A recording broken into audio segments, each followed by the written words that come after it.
We at On the Way Home would like to acknowledge the original stewards of whose lands this podcast is recorded on. In York Region, we recognize we're on the traditional territories of the Wendat, the Haudenosaunee, and the Anishinaabe peoples, and that this is the treaty lands of the Mississaugas of the Credit.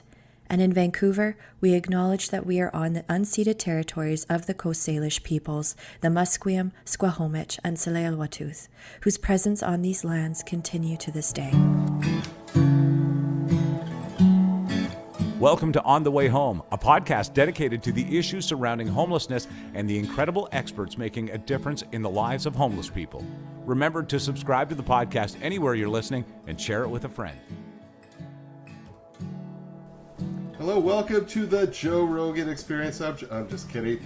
It is another episode of On the Way Home, and I'm your host, Michael Braithwaite. I am from Blue Door. I work with some amazing people at Blue Door, and we do this podcast in partnership with the Canadian Alliance to End Homelessness.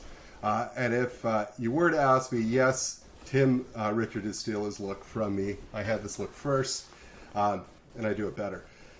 Let's talk a little bit about what's happening at the Canadian Alliance to End Homelessness. If you haven't heard, by the time you hear this podcast, you might have missed their early bird deadline to sign up for their conference. It is the largest conference in this sector around homelessness and housing.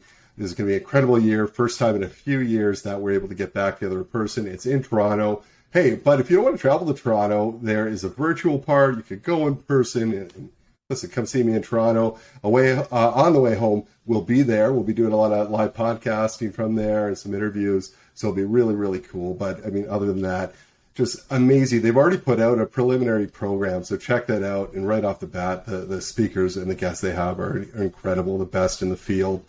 So check that out and sign up. Try to sign up early so you get a bit of a discount, but it's well worth it. The biggest in the country. And as always, they're doing great work with their Built for Zero team. If you're interested in becoming a Built for Zero community, check out their website at caeh.ca.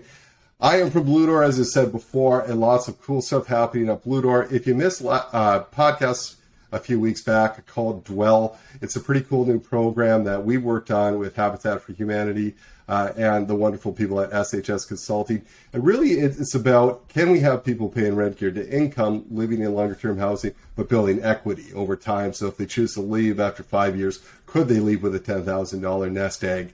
And have some hope and really do some cool things in the future, whether it's going back to school, maybe moving out and having enough for a down payment and some new furniture and setup and that kind of thing.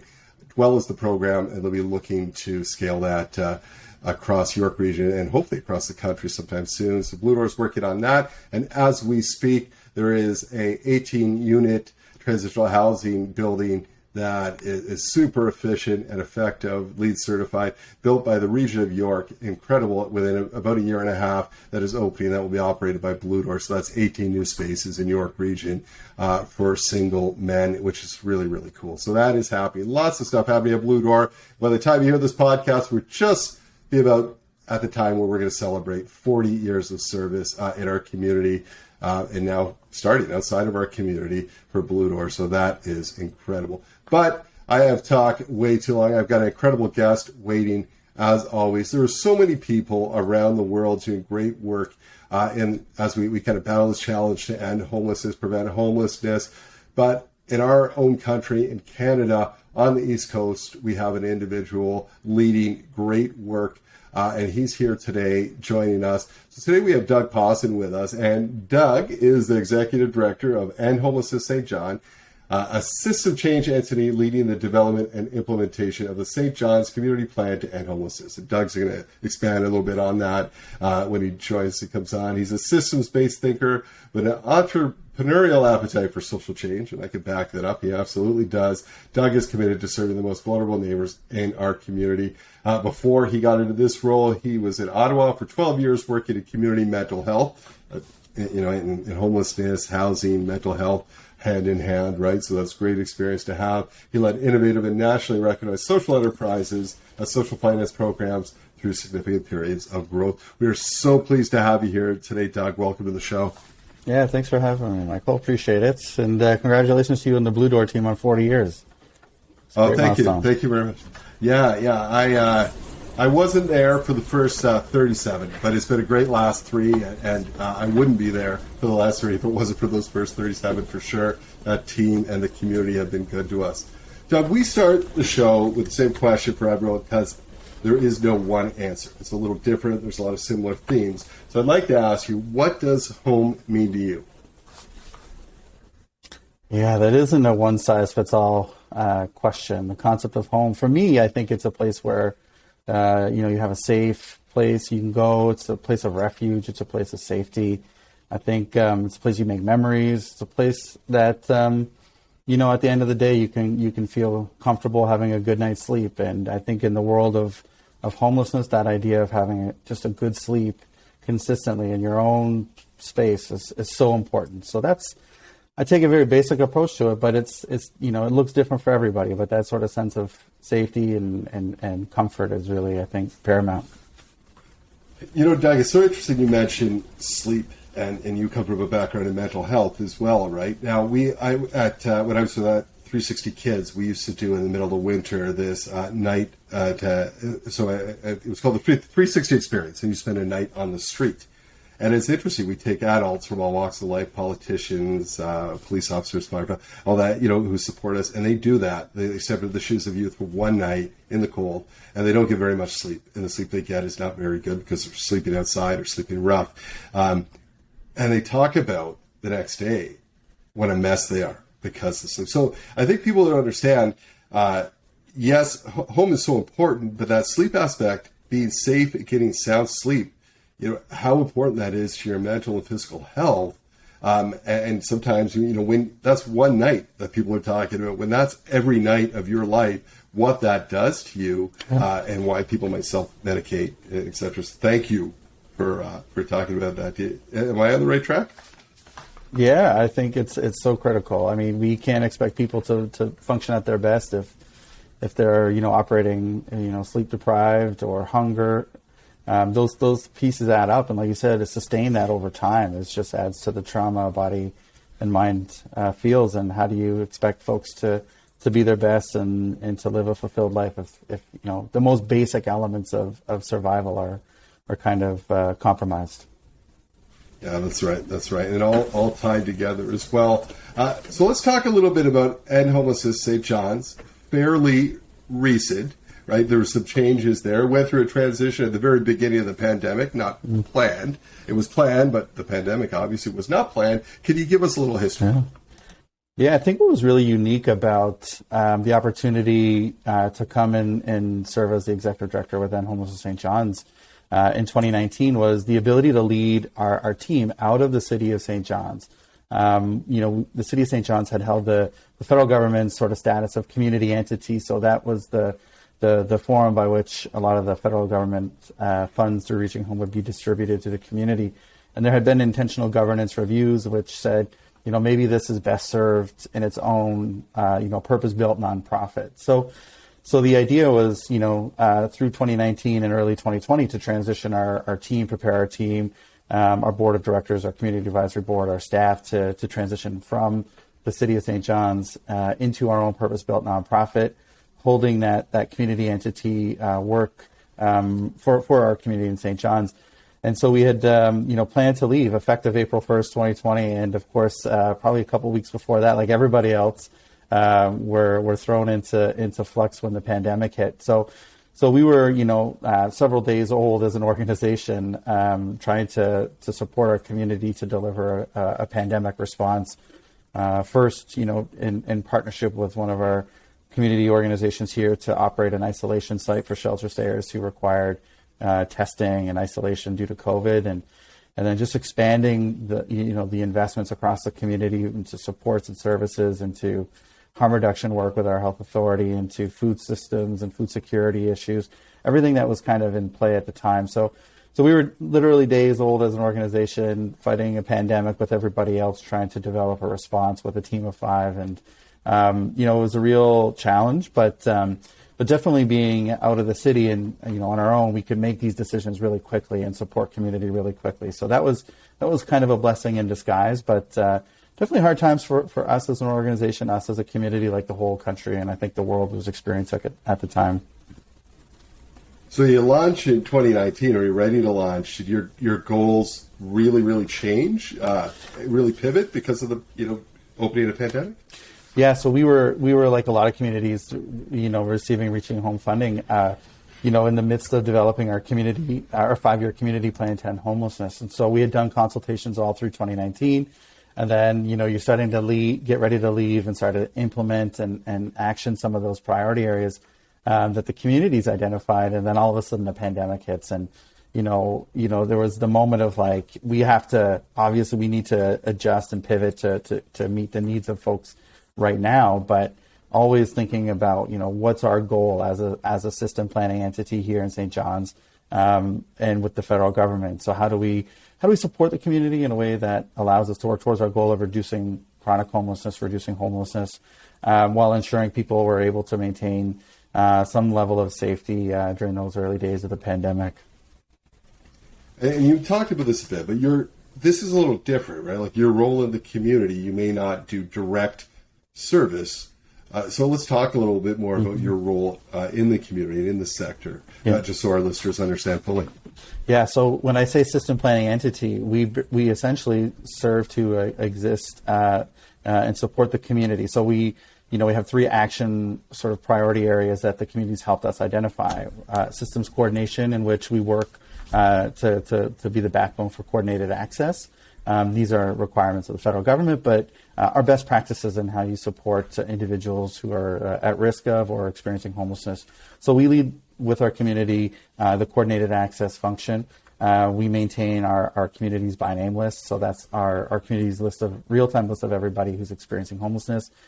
We collect a lot of information and data through our second sort of priority area, which is knowledge mobilization. So how do we use data to inform our decision making? How do we use data to inform service provisioning? Using data for good, essentially, while maintaining an understanding of how folks are moving within and between the system in our community, and then using that data to inform our work. So if you go to our website, wecanendit.com, right on the main page, we have a dashboard that shows sort of progress towards our goal of ending chronic homelessness. And then we do a lot of investments in the community. We facilitate a program called Home Connect, and that supports folks who are in the community who are supporting individuals looking for housing. So we do a lot of landlord facilitation for the community, provide a lot of assurances, for example, a landlord deposit fund if there's damage deposit fund. And then we facilitate all the move-ins to those units through coordinated access. So our community is working together to prioritize housing for individuals, and we help offset the risk that a lot of sort of smaller organizations might not be able to take on. And then we do some prevention diversion work. We support folks who are at risk of homelessness, maybe facing a utility arrears or rental arrears. So we try to fill gaps, whether it's supporting a person with a $400 utility arrear so they don't have to be evicted, or topping up our provincial income support security deposits. So we know security deposits are key for housing. Income support programs across the country don't usually provide enough. So if we can top it up, then we can get somebody out of a shelter and into housing. So we try to fill gaps, play system level role, and work collaboratively with our community and our public system partners. And then we do a lot of advocacy efforts as well. And that's just part and parcel of the work that I think we all do in the space. I am tired just hearing about all the work you do. This is with a team of 5 people, right? Well, we've grown now. We've got a team of 16. Oh wow! But we had to grow through the pandemic. Yeah, build our organization, provide pandemic response, work towards our goals. So, yeah, we're really fortunate. We've got a great team here.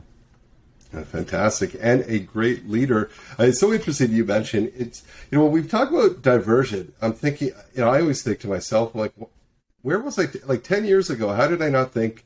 Like, really, when it boils down, diversion, you're just asking questions, right? Rather than jumping to one simple solution, you're asking a few questions to see if that solution, as you said, could be, hey, let me help you with that utility bill. Let me help you with a little rent. Let me help you. Maybe a family member can step in before we automatically assume that they need shelter care and that kind of, so it blows me away. It's such a simple thing. It makes a huge difference. And you guys are doing great work there. Now, there's some silver linings that came out of the pandemic because we started some things and we did some things because of the pandemic, but, with the pandemic, of course, is still going, but at a different stage. Now, you started something with new with healthcare practitioners, right, during the pandemic. Can you tell us a little bit about that and what's happening with that now? Yeah, so we for our community, we were leading our isolation site. So anybody in a shelter setting who was testing in for screening and for COVID, or who was COVID positive, we were able to isolate them on site.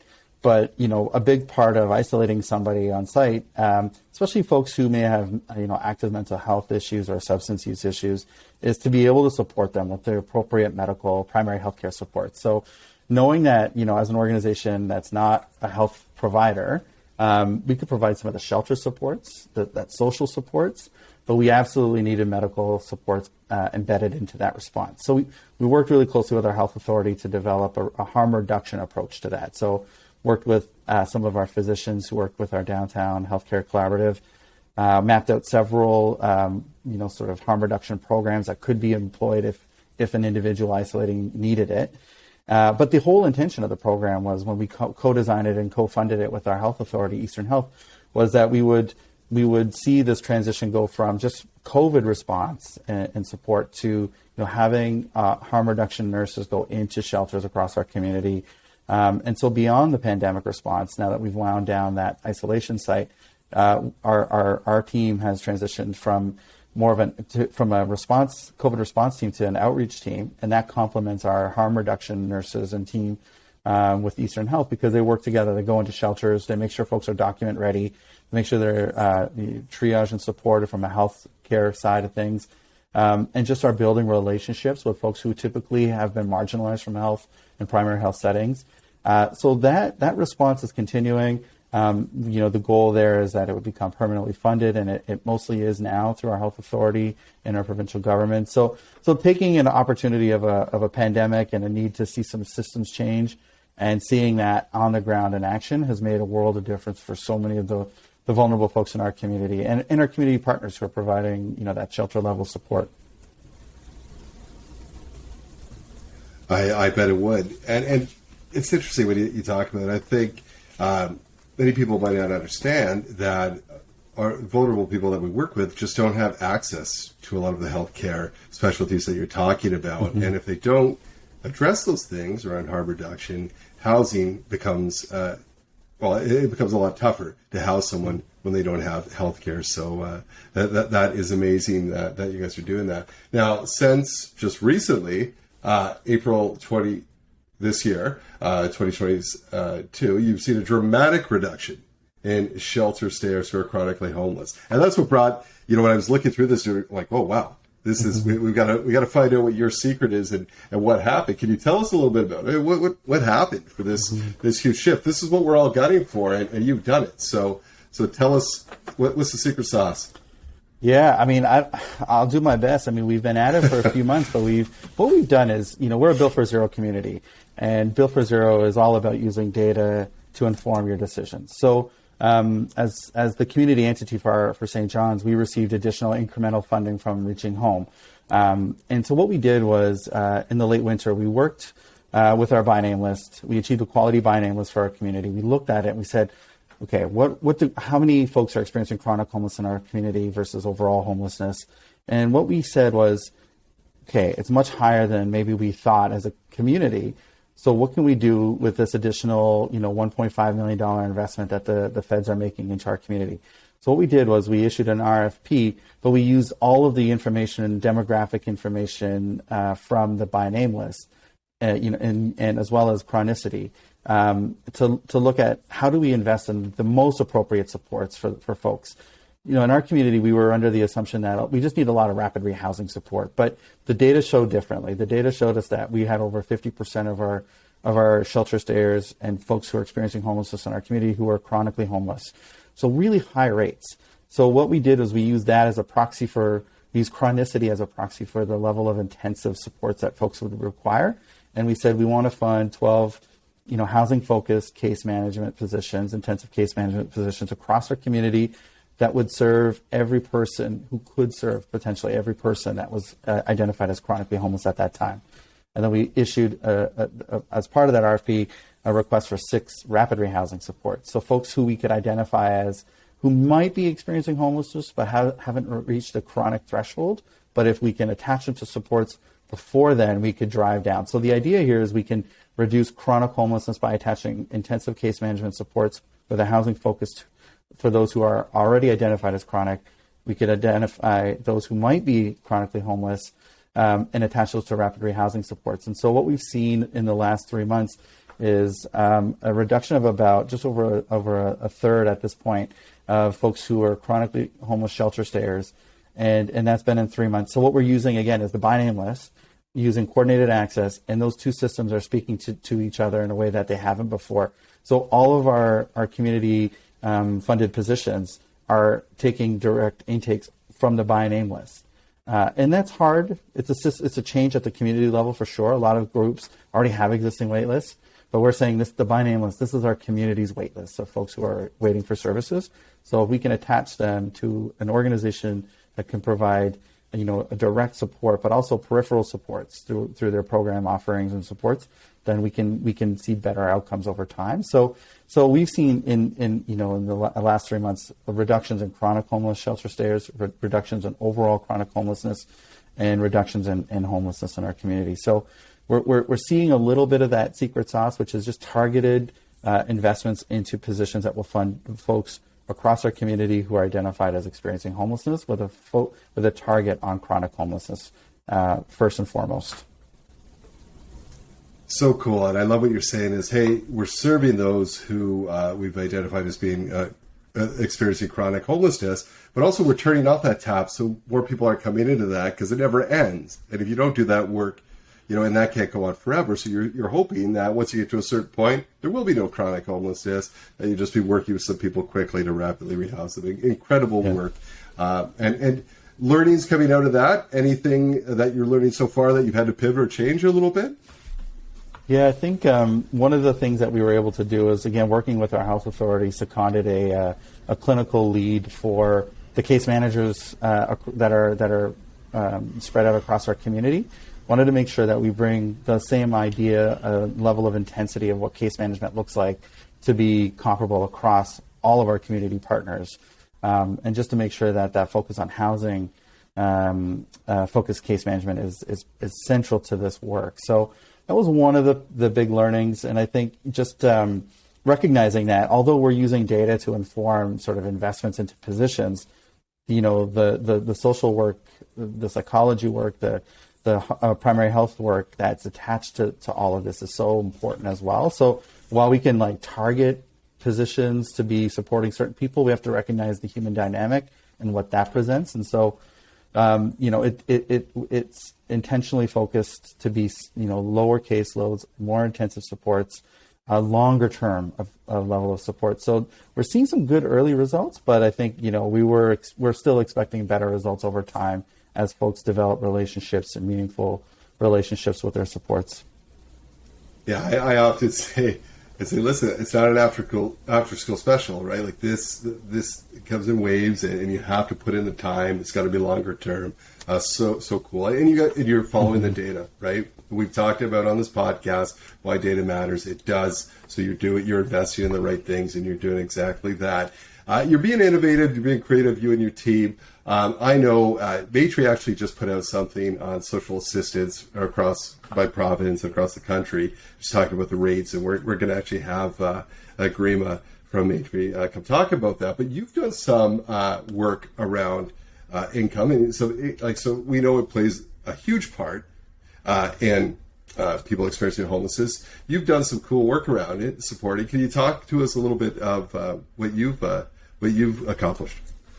Yeah, I think, again, the advantage for us being a system planning entity is that we can support our community partners, support their clients in a way that allows us to share data to show the scope and scale of some of the challenges. So we do a lot of work around income supports, advocacy, but we also, like I mentioned before, our supported referral program. We do a lot of top-ups to the income support program through, top-ups of a security deposit, top-up of a moving expense. We do one-time rental assistance. So that covers the gap between somebody getting into a home, say, tomorrow versus being eligible for their income support rental top up at the beginning of the next month. So we do a lot of work to offset the gaps in our income support program, but those gaps exist everywhere in the country. The rates are never enough. The benefits are never enough. And so where we can take this data, where I can tell you right now that, in the first quarter of this year, we've spent, $80,000 on our support referral program to support dozens of folks through utility arrears, rental arrears. That prevents folks from going into a shelter, but we've also got people out of shelter by topping up, again, dozens of folks through income support, through rental assistance, through moving expenses, and through security deposit. So what we do with that information is we work with our community advisory board, and we're saying, how do we take this information and craft advocacy efforts that we can sustain over time to make the case for income support reform? So there's been a lot of work in our community around basic income, and my idea around basic income is get better social assistance reform, and you may not even need it if you have less restrictive, less cumbersome income support programs around the country. So we do a lot of advocacy, but we use the data to inform that advocacy, and that makes it harder for politicians to shy away from it, and senior level bureaucrats to shy away from, because you can't run away from the numbers, and that's the big thing for us, is how do we use that data to inform advocacy. Yeah, and you're absolutely right. I mean, this usually the first question they ask you, well, show me the proof. Yeah, how do you know this?